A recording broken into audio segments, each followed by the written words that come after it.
Okay, imagine this. You're sitting in an NFL team meeting, surrounded by some of the most powerful figures in football. The smell of freshly cut grass from the field wafts through the air. But instead of feeling like you've made it, your mind flashes back to sleeping in your truck, wondering where your next meal would come from.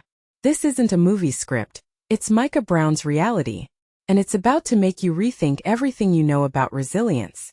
Let me tell you why this story gutted me.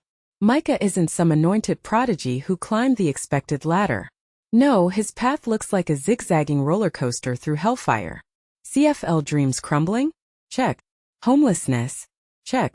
Getting shown the door at St. Mary's after building their program? Double check. But here's the twist.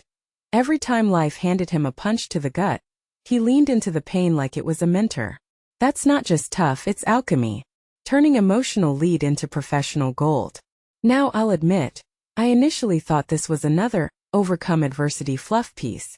But dig deeper and Micah's journey exposes a raw truth about sports careers we rarely acknowledge. The system is stacked against people who aren't handed silver spoons or golden tickets. When he emailed 26 Canadian universities cold, that wasn't just hustle, that was desperation dressed as strategy. How many times do we hear networking is key, but forget that some people start with zero connections? His hustle wasn't inspirational, it was survival. What fascinates me most? His philosophy about going through the fire isn't just motivational BS. Think about it. He played in Europe, got degrees in random fields, and suddenly realized coaching wasn't about X's and O's but being the mentor he never had. That's the kind of pivot most people miss because they're too busy chasing their original plan. I bet you 90% of coaches never question their purpose until they hit rock bottom. Micah's aha moment came from fatherhood voids and track meets in Halifax, not some leadership seminar. And the NFL opportunity? Let's dissect this. The Bill Walsh Fellowship isn't charity. It's calculated. The NFL's diversity optics game is strong. But Micah's presence in Tampa Bay isn't just tokenism. The guy lived through literal crucible experiences. When he asks, "What made you think of this?" to coaches, he's not playing student. He's reverse engineering genius. That curiosity? That's the secret sauce.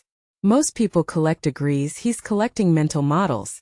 But here's my biggest takeaway. Micah's story isn't about football. It's a masterclass in reframing suffering. When he says every setback served a purpose, I don't hear cliché. I hear battle-tested wisdom. How many of us would have quit after sleeping in a truck? Or after getting ousted from our dream job? Yet his lowest moments became his greatest teachers. Maybe the real question isn't how did he survive, but what would we do if we embraced our failures as fuel? So here's my challenge to you. Next time life throws a curveball that feels like a knockout punch, ask yourself, what if this is the exact heat needed to forge something extraordinary?